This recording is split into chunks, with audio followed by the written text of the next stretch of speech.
Good morning dear students. Last class में हम लोग चर्चा कर रहे थे जो हमारी पोएम थी सिलेबस के अंदर, the seven ages of man. इसके बारे में हम लोग इसकी दो एजेस के बारे में हम लोगों ने पढ़ लिया था। जो नेक्स्ट इसकी जो 5 एज हमारे पास में बची है, उनमें से थर्ड, फोर्थ और फिफ्थ एज के बारे में हम लोग आज इसी क्लास में चर्चा करेंगे। तो सबसे पहले आप लोगों को मैं एक बात बता दूं कि संसाधनों के अभाव के कारण से कुछ वॉइस में भी प्रॉब्लम आ रही है, कुछ क्वालिटी के अंदर भी प्रॉब्लम आ रही है। इसलिए आप लोगों को सबसे पहले ये कहना चाहता हूँ कि जब भी आप वीडियो कोई भी देखिए उसमें ईयरफोन का उपयोग करें, ईयरफोन या हेडफोन का उपयोग करें। दूसरी बात आपको बता दूं कि वीडियो की जो क्वालिटी है वो आपको बढ़ाकर रखनी है। जितनी क्वालिटी आप बढ़ाएंगे उतना आपको क्लियर दिखाई देगा। हम अपनी तरफ से पूरी कोशिश कर रहे हैं कि आपको किसी प्रकार की प्रॉब्लम नहीं हो, लेकिन फिर भी आपको कुछ तथ्य से संबंधित यानी कुछ लाइन या कुछ वर्ड्स आपको नहीं दिखाई दे रहे, तो आप उसकी मोबाइल के अंदर वीडियो की क्वालिटी को थोड़ा सा बढ़ा दें। ओके, तो आज अपन शुरू करते हैं। तो हमने कल देखा था कि जो हमारी जो पोएम है the seven ages of man, जो ये हमारी पोएम है वो विलियम शेक्सपियर के द्वारा लिखी गई है, जिसको अपन क्या बोलते हैं, गॉड ऑफ इंग्लिश बोलते हैं, इंग्लिश के जनक जिसको अपन कहते हैं। उसकी जो हमारी पोएम है the seven ages of man. और विलियम शेक्सपियर का एक कॉमेडी ड्रामा था जिसका नाम क्या था, एज यू लाइक इट। क्या नाम था, एज यू लाइक इट। उस एज यू लाइक इट में से ये हमारी जो पोएम है the seven ages of man ये ली गई है, वहीं से पुटअप की गई। अब अपन आगे इसके बारे में पढ़ते हैं कि विलियम शेक्सपियर ने इसकी थीम ऑफ द पोएम में बताया था कि मानव जो यानी ये जो संसार है, ये जो सृष्टि है, ये जो संसार है उसको किसके समान बताया गया है।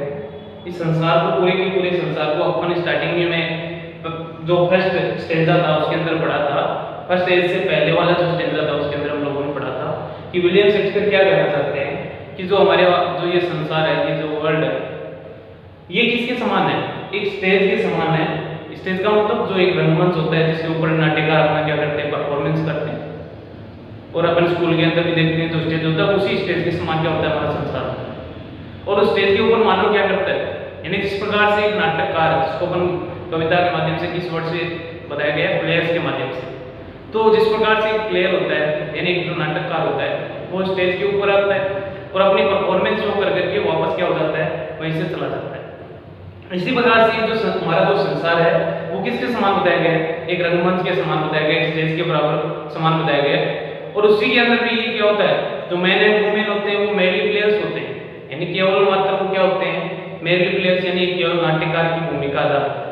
कैसे कि ये संसार है, जो ये वर्ल्ड है, स्टेज रूपी जो ये वर्ल्ड है, इसके ऊपर मानो मैन एंड वुमेन क्या करते हैं, एंट्रेंस होता है और वो क्या करते हैं, अपनी परफॉर्मेंस करते हैं और उनका क्या हो जाता है, एग्जिट हो जाता है।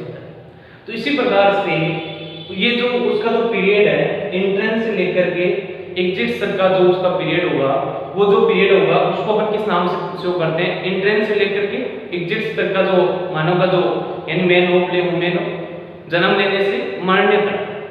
एंट्रेंस एंड एग्जिट का मतलब जन्म से मरने तक जो जितने वो कृत्य करते हैं, जितने भी वो एक्शन करते हैं, जितने भी वो अपने वर्क करते हैं, उन जो उसके एक्शन थे, उसके जो वर्क्स थे, उनको 7 अवस्थाओं में क्या किया गया, बांटा गया। 7 एजेस ऑफ मैन, इसी को क्या बताया गया है, मानव की 7 अवस्थाएं। तो अपन चर्चा करते हैं कि मानव की किस प्रकार से कौन कौन सी 7 अवस्थाएं थी। सबसे पहले अपन ने देखा था कि हम लोगों ने जो पहली अवस्था के बारे में, फर्स्ट जो एज थी मानव की, ह्यूमन बीइंग की, द 7 एजेस ऑफ मैन में से जो फर्स्ट जो उसकी एज थी, जो किसको बताया गया था, इन्फेंट। इन्फेंट के अंदर हम लोगों ने देखा था कि जो शिशु होता है, यानी इन्फेंट का मतलब क्या हुआ, शिशु। जो शिशु होता है वो क्या करता है, उसका जो दृश्य दिखाया गया है, उसका जो सीन जो दिखाया गया है, इमेजिन जो काल्पनिक जो सीन दिखाया गया है वैसा ही रियल में होता है, लेकिन वो सीन बताया गया वो कैसा है, विलियम शेक्सपियर की इमेजिन लगती है। वो कैसा दिखाया गया है कि mewling and packing in the nurses arms, कि नर्स के हाथ में वो क्या करता हुआ दिखाई दे रहा है, म्यूलिंग एंड बीमाता हुआ दिखाई दे रहा है, पकिंग यानी उल्टी करता हुआ दिखाई दे रहा है। किसके हाथ में, नर्स के हाथ में। पहले अवस्था के अंदर ये सीन दिखाया गया उसका। दूसरी अवस्था में अपन देखते हैं उसके बारे में कि द एंड इन द जो सेकंड सेकेंड एज जो कि इसमें शिफ्ट हो जाती है इन स्कूल बॉय। और स्कूल बॉय कैसा दिखाया गया है, winning school boy, WHINING, winning school boy का मतलब रोता हुआ स्कूल का बच्चा दिखाया गया। रोता हुआ स्कूल का बच्चा वो रो क्यों रहा है, इसका कारण क्या था, अनविलिंगली टू स्कूल, कि उसकी स्कूल जाने की क्या नहीं है, इच्छा नहीं। और उसके अंदर ही हम लोगों ने देखा था कि जो बच्चा अनविलिंगली टू स्कूल, जिसकी स्कूल जाने की इच्छा नहीं है, तो उसका जो चलने का जो तरीका है, उसका वॉकिंग जो वे है वो किस प्रकार से, क्रीपिंग लाइक स्नेल, कि वो चलता नहीं है, वो रेंगता हुआ चलता है, यानी रेंगता हुआ जाता है। किसके समान, स्नेल, स्नेल किसके, किसको बताया गया था, गेंगे को, कि वो गेंगे के समान रेंगता हुआ आगे की तरफ बढ़ता है। कहने का मतलब उसकी स्कूल जाने की इच्छा नहीं। और उसके साथ में उसके बारे में बताया गया था विथ हिज स्केचर, यानी उसके साथ में उसका बैग उसके कंधों पे दिखाई दे रहा है। और उसके बाद में अपन ने देखा था कि शाइनिंग मॉर्निंग फेस, उसकी एक जो क्वालिटी थी वो कैसी कैसी, यानी उसकी फीचर्स बताई गई आपको कि जो एक बच्चा है उसको किस प्रकार से प्रदर्शित किया गया। जो नेक्स्ट में उसके बारे में बताया गया था शाइनिंग मॉर्निंग फेस, कि बच्चे का सुबह सुबह का जो चेहरा है, इमेजिन की जा रही है कि सुबह सुबह का चेहरा कैसा दिखाई दे रहा था, शाइनिंग दिखाई दे रहा था, यानी चमचमाता हुआ चेहरा दिखाई दे रहा था। तो इस प्रकार से विलियम शेक्सपियर ने, कि जैसे भी अपन कितने भी हिस्ट्री के संबंधित, जैसे अपन भी कोई वैदिक साहित्य देखते हैं, कुछ पीछे की हिस्ट्री की जो कोई भी पुरानी साहित्य के बारे में, लिटरेचर के बारे में बात करते हैं, तो जितने भी लिटरेचर के जो राइटर्स थे, तो वो सब लोगों ने क्या बताया, एक इमेजिन की, क्या की, एक इमेजिन की, और इस इमेजिन को क्या किया, एक मोनोलॉग के रूप में। और मोनोलॉग को क्या बोलते हैं, एकला, अकेले बैठ करके उन्होंने क्या बनाया, एज यू लाइक इट, एक ड्रामा बना दिया विलियम शेक्सपियर ने।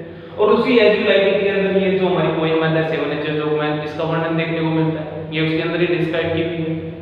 तो इसके बाद में अपन आगे चलते हैं, the seven ages of man की जो फर्स्ट एंड सेकंड स्टेज के बारे में अपन पढ़ चुके थे, और स्टेंजा हमारे हो गए थे, 3 स्टेंजा कंप्लीट हो चुके थे।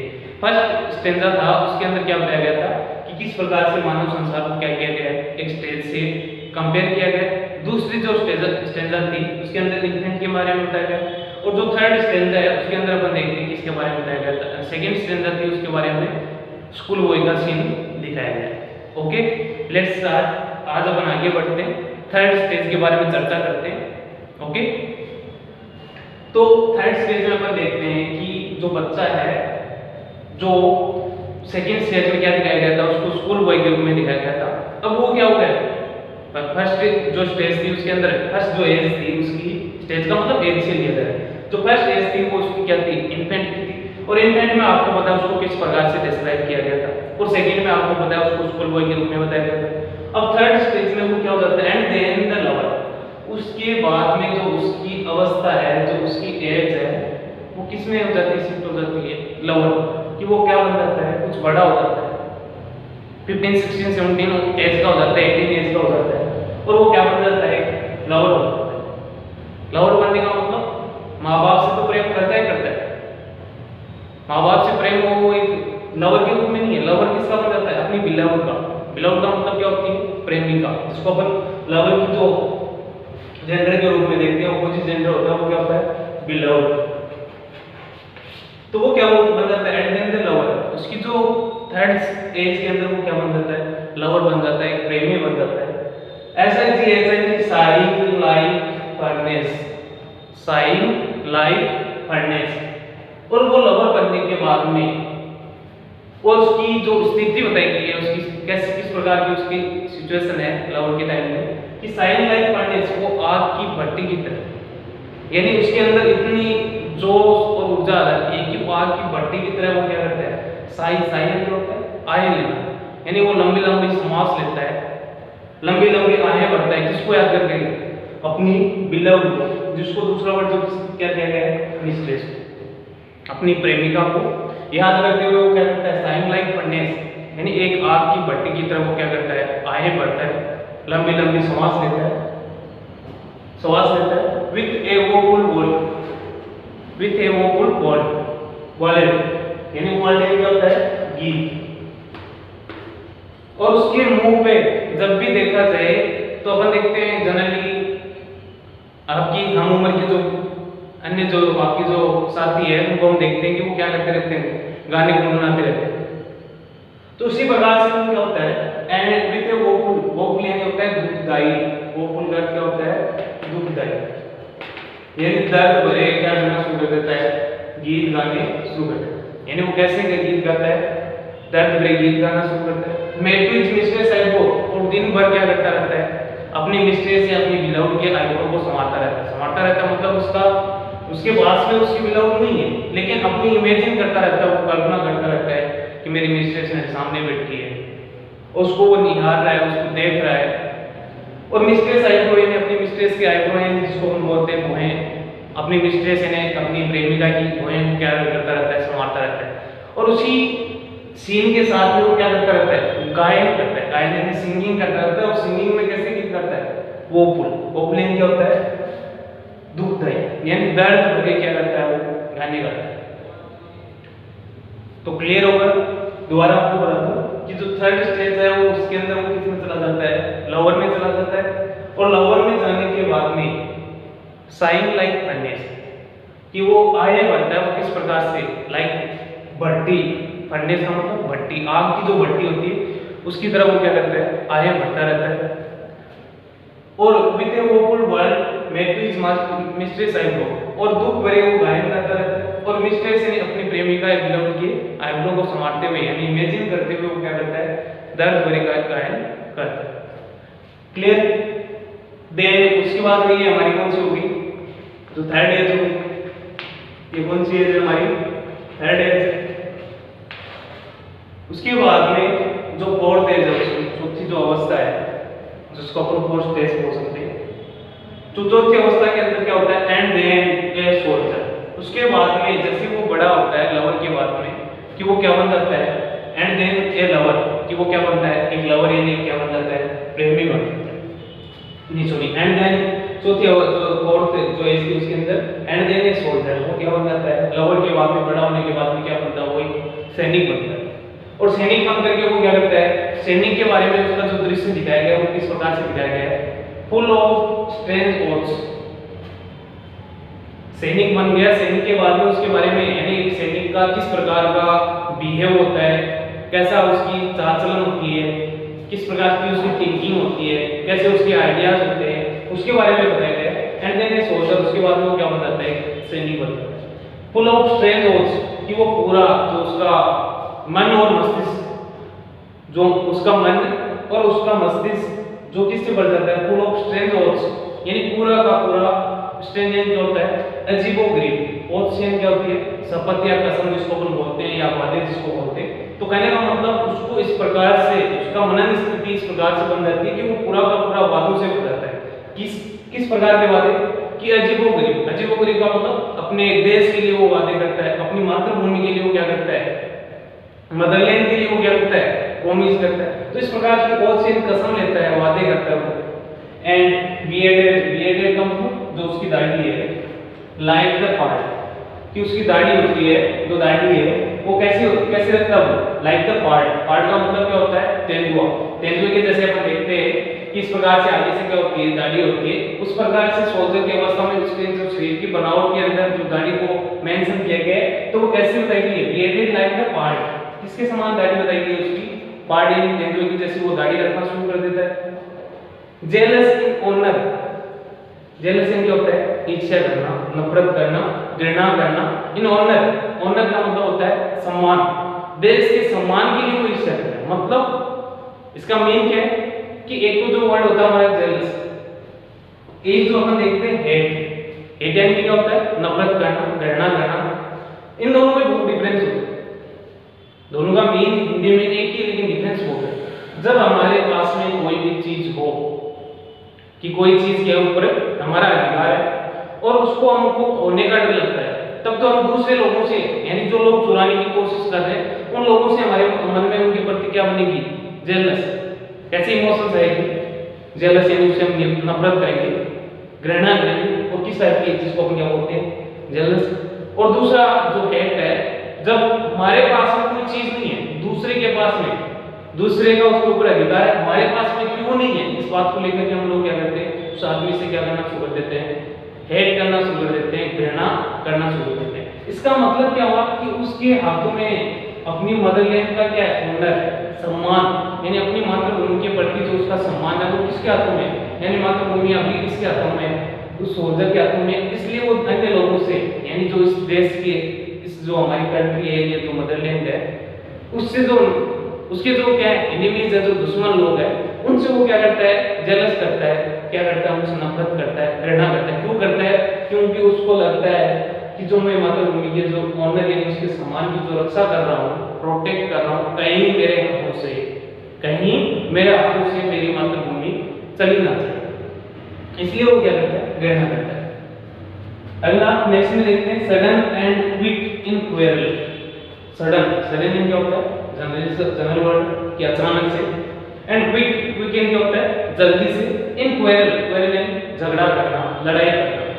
तो उसकी मातृभूमि के लिए ऑनर, यानी उसका जो मातृभूमि के प्रति उसके मन में जो सम्मान, उसके प्रति कोई भी व्यक्ति कभी भी कुछ भी बोल दे तो वो तुरंत और अचानक क्या रहता है, क्वेरल क्या होता है, झगड़ा करने के लिए, लड़ाई करने के लिए क्या रहता है, तैयार रहता है।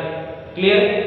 तो कोई भी उसके बारे में, अपनी मातृभूमि के बारे में या मातृभूमि के ऊपर किसी भी प्रकार का कोई अटैक होता है तो उसके मन में इस प्रकार की भावना रहती है, क्योंकि वो तुरंत डिसीजन कर लेता है कि उससे झगड़ा मोल ले लेता है, उससे लड़ाई करने के लिए तैयार हो जाता है, अपने लाइफ को सैक्रिफाइस करने के लिए अपने आप को तैयार कर लेता है। आगे देखते हैं सीकिंग द बबल रेपुटेशन, कि जो उसकी जो रेपुटेशन, ये जो रेपुटेशन का मतलब जो उसकी छवि है, उसका जो जीवन काल है, उस पूरे जीवन काल में वो बबल यानी क्या होती है, बुलबुले की जैसी उसकी जो लाइफ है, उसका जो जीवन कैसा है, एक बुलबुले के समान है, बबल के समान है। जैसे अपन देखते हैं पानी के अंदर जो बुलबुला होता है, उसका कभी कोई भरोसा नहीं होता कि वो कभी भी क्या हो सकता है, फट सकता है। उसी प्रकार से उसका जीवन भी क्या है, सोल्जर है, तो उसका जीवन कभी भी दुश्मन आक्रमण कर सकते हैं, कभी भी उसकी जान जा सकती है। तो फिर भी वो क्या करता है, उसकी जो बबल जैसा, यानी बबल जैसी उसका जीवन है, उसकी रक्षा, यानी मेरे बुलबुले के समान उसका जीवन रहता है उस समय, फिर भी वो क्या करता है, सीकिंग द बबल रेपुटेशन, यानी इस बुलबुले के समान जीवन के अंदर भी वो क्या ढूंढता रहता है, रेपुटेशन, अपना नाम कमाना मतलब अपने आप को देश के लिए बलिदान, तो अपने आप को देश के लिए बलिदान करने के लिए तैयार रहता है, और ऐसी छवि यानी ऐसी प्रतिष्ठा प्राप्त करना चाहता है इस देश में कि मैंने अपने देश के लिए, मातृभूमि के लिए अपने प्राणों को त्याग कर दिया। तो इस प्रकार की छवि प्रतिष्ठा कमाने के लिए वो क्या करता है, even in the cannon's mouth, यहाँ तक कि कैनॉन्स का मतलब क्या होता है, कैनॉन्स का मतलब क्या होता है, कैनॉन्स का मतलब क्या हुआ कि जो तोप होती है, आर्मी के पास में जो तोप होती है, हमारी जो सेना के पास में, उस तोप के मुंह के सामने भी दुश्मनों की जो टैंक है उसकी जो तोप होगी, उसके मुंह के सामने भी वो क्या हो जाता है, खड़ा होने के लिए तैयार है। किसके लिए, इस रेपुटेशन के लिए। और उसका जीवन काल कैसा है, बबल के समान, जीवन काल कैसा है, बबल, और उस रेपुटेशन को वो क्या रहता है, सीकिंग करता रहता है, तलाशता रहता है, खोज करता रहता है कि किस प्रकार से मैं मेरे देश के लिए कितना योगदान दे सकूं। नेक्स्ट देखते हैं एंड देन द जस्टिस, उसके बाद में जो उसकी जो अवस्था है, फर्स्ट एज के बारे में अपन इन्फेंट के बारे में चर्चा की, सेकंड एज हमारी स्कूल बॉय होगी, थर्ड एज हमारी कौन सी होगी, लवर होगी, और फोर्थ एज के बारे में अभी अपन ने पढ़ा है जो कौन सी है, सोल्जर। उसके बाद में जैसे वो फिफ्थ एज यानी पांचवी अवस्था के बारे में जो चर्चा की जाती है, वो पांचवी अवस्था क्या है उसकी, जस्टिस। क्या है उसकी पांचवी अवस्था, जस्टिस। जस्टिस का मतलब क्या हुआ, एक न्यायाधीश के रूप में। एंड देन द जस्टिस, उसके बाद में जैसे अपन देखते हैं जनरल वे में सोचने की कोशिश करें कि जैसे कोई आदमी का, कोई सैनिक है, वो जैसे रिटायर होकर के कैसे अपने घर पे लौटता है, तो वो जो घर का जो मुख्य सदस्य बनता है, क्योंकि उसकी एज भी क्या हो जाती है, 50 से अबव हो जाती है, तो वो घर का एक मुख्य सदस्य होता है, तो वो क्या होता है, एक जस्टिस बन जाता है घर के अंदर, एक न्यायाधीश का क्या रूप में क्या करता है, कार्य करता है कि घर में क्या उचित है, क्या अनुचित है, कौन अनुचित कर रहा है, यानी किस प्रकार के कार्य गलत है, कौन सी सही है, इनके बारे में डिसीजन लेना शुरू कर देता है। एंड देन द जस्टिस, वो उसके बाद में एक समाज के अंदर भी, परिवार एक की बात नहीं, समाज के अंदर भी, गांव के अंदर भी वो किसके रूप में कार्य करता है, जस्टिस के रूप में, एक न्यायाधीश बन जाता है। इन फेयरग्राउंड वैली, कहने का मतलब आर्मी के टाइम वो जो जब वो क्या था, एक सोल्जर था, सैनिक था, उसका शरीर बॉडी फिटनेस क्या थी, एकदम बॉडी फिटनेस वो मेंटेन रखता था। लेकिन अब जैसे उसको आराम मिला तो उसका जो पेट है वो क्या दिखाई देता है, फेयर राउंड, यानी उसका बेली यानी जो उधर है, जो पेट है, वो कैसा हो जाता है, प्ले राउंड यानी गोल मटोल आगे की तरफ बढ़ जाता है विथ गुड कपोन लाइन। और उसके पेट के बारे में बताया गया है कि यहाँ पे जो कपोन का मीन आपको अलग अलग गाइड के अंदर अलग अलग देखने को मिलेगा, लेकिन जो सही मीनिंग है कपोन लाइन का मतलब जिस प्रकार से उसके पेट में क्या भरा हुआ है, चूजों का मांस भरा। चूजों का मतलब मुर्गों का मांस भरा हुआ है। इस प्रकार से उसका पेट क्या हो जाता है, आगे की तरफ उभर करके आगे की तरफ निकल कर क्या करता है, और वो भूमिका अदा करता है किसके रूप में, जो उसका रोल होता है वो किसका होता है, जस्टिस का। विथ आई सिविल, अब वो किसी प्रकार की अपने अब वो किसी भी प्रकार की वो लोगों से क्या नहीं करता, मजाक नहीं करता है। उसकी आंखें कैसी हो सकती है कि कोई भी आदमी हमारे साथ में घुल मिल जाएगा तो हमारे मन में यानी उनके प्रति क्या हो जाता है, हमारे मन में उनके प्रति थोड़ा सा सम्मान तो बढ़ जाता है, लेकिन उससे हमारा क्या हो जाता है, जो संकोच होता है वो क्या हो जाता है, कम हो जाता है। तो इस प्रकार से जब वो क्या होता है, जस्टिस के एज में आता है तो इस प्रकार से दूरियां बनाना शुरू कर देता है, किससे, अपने बच्चों से, अपने से कम उम्र वालों से। और वो क्या करता है, उसकी आंखें कैसी दिखाई देती है, सिवियर यानी उसकी गंभीर आंखें दिखाई देती है। गंभीर आंखें मतलब वो अपने आप में क्या करता है, अपने आप को एकदम से ऑल टाइम क्या प्रकट करता है, अपने आप को कि सीरियस मूड में रहता है। एंड बियर्ड और फॉर्मल कट, जब जवानी ढल गई तो इसका मतलब वो दाढ़ी कैसे रखना शुरू कर देगा, फॉर्मल कट। जो उसकी दाढ़ी होगी वो कैसी है, अब फॉर्मल कट यानी साधारण वो दाढ़ी रखना शुरू कर देता है। Full of voice, full of यानी पूरा का पूरा जो उसका जो मन है, मस्तिष्क है, वो किससे भर जाता है, वॉइस यानी बुद्धिमत्तापूर्ण, सोच काउंट से। साजे क्या होता है, काउंट। तो वो पूरा का पूरा जो दिन भर लोगों के सामने बैठता है तो अच्छी अच्छी बातें करता है, अच्छी अच्छी कहावतें बताता है, अच्छे अच्छे अपने समय के बारे में बातें बताता है। तो उसका जो वो फालतू की एरी गहरी बातें करना क्या कर देता है, बंद कर देता है। फुल ऑफ वॉइस आ जाए, वो पूरा का पूरा किससे भर जाता है, बुद्धिमत्तापूर्ण बातों से भर जाता है। एंड मॉडर्न इंस्टांसेस, और वो क्या देता है अपने बच्चों के सामने, अपने से कम उम्र वालों के सामने मॉडर्न इंस्टांसेस यानी आधुनिक उदाहरणों के साथ में, जो उसके उनके समय के जो इंस्टांसेस थे, जो उसके उदाहरण थे, उनको क्या करता है, कंपेयर करता है उनके बीच में कि हमारे समय में कुछ ऐसा था। अपन देखते हैं हमारे दादा पिताजी हमको भी कहते हैं कि हमारे को ये नहीं मिला, हमको ये नहीं मिला, फिर हम लोग इस प्रकार से रहे, आप लोगों को ये मिल रहा है। तो इस प्रकार से उनकी आदत क्या बनाती है, मॉडर्न इंस्टांसेस, आधुनिक उदाहरणों को देते हैं कि आजकल जो जनरेशन है वो किस प्रकार की जनरेशन हो गई है, कोई कहना मानता है नहीं मानता है, हमारे टाइम में ये सब कुछ होता था। तो इस प्रकार के क्या करना शुरू कर देते हैं, उदाहरण देना शुरू कर देते हैं। कौन, किसके रूप में, जस्टिस के रूप में, जो मानव की अवस्था है उसके अंदर। एंड सो ही प्लेज, और इस प्रकार से वो क्या करता है, प्लेज यानी अदा करता है हिज पार्ट यानी अपनी भूमिका अदा करता है, किसके रूप में, एक जस्टिस के रूप में। तो हमने 5th एज के बारे में चर्चा कर ली है, टोटल 5 एज के बारे में हमने चर्चा कर ली है। उसके बाद में अपन देखते हैं, उसके बाद में आपको मैंने बताया था कि जो ये हमारी जो पोएम है द 7 एजेस ऑफ मैन, इस पोएम के अंदर हमारे को एक तो फिगर ऑफ स्पीच की भी क्या करनी पड़ेगी, आइडेंटिफिकेशन करनी पड़ेगी, पहचान करनी पड़ेगी, क्योंकि एग्जाम की दृष्टि से पूछा जाता है कि कौन सी स्टेंजा एक स्टेंजा दे दी जाएगी, इसके अंदर pick out the figure of speech. आपको बोला जाएगा कि इसमें से फिगर ऑफ स्पीच को छांटिए, तब उसमें आपको इसके अंदर 3 फिगर ऑफ स्पीच देखने को मिलेंगे। एक जो फिगर ऑफ स्पीच है वो है सिमिली, जिसको अपन क्या बोलते हैं, हिंदी में बोलते हैं उपमा अलंकार। फिगर ऑफ स्पीच का मतलब क्या हुआ, अलंकार, हिंदी में उसको फिगर ऑफ स्पीच को हम लोग क्या बोलते हैं, अलंकार। दूसरा जो है हमारे सामने वो कौन सा है, मेटाफोर। दूसरा जो हमारा है वो कौन सा है, मेटाफोर। ये सिमिली, सिमिली के बारे में अपन देखते हैं, उसकी डेफिनेशन देखते हैं क्या होती है सिमिली। ये simile is a figure of speech. वो क्या होती है सिमिली, अपने आप में क्या होती है, फिगर ऑफ स्पीच होती है। फिगर ऑफ स्पीच का मतलब क्या हुआ, अलंकार होती है, हिंदी में अपन ने पढ़े भी होंगे। Figure of speech that directly compares two things या ऑब्जेक्ट्स, जो डायरेक्टली यानी प्रत्यक्ष रूप से उसमें किसी भी प्रकार का कोई सहारा लेने की आवश्यकता नहीं है, डायरेक्टली वो क्या करती है, कंपेयर करती है, तुलना करती है किसके बीच में, बिटवीन 2 थिंग्स 2 ऑब्जेक्ट्स, यानी 2 वस्तुओं के बीच में वो क्या करती है, तुलना करने का काम होता है, वो कौन करती है, सिमिली करती है। उसके बाद में अपन मेटाफर पढ़ते हैं, दोनों का जो काम है वो एक जैसा है। जैसे a metaphor is a figure of speech, metaphor भी क्या होता है, फिगर ऑफ स्पीच होता है दैट जो क्या करता है, कंपेयर्स, कंपेयर वो भी काम किसका करना है, काम किसका करता है, तुलना करने का, बिटवीन 2 थिंग्स या objects by using such as words.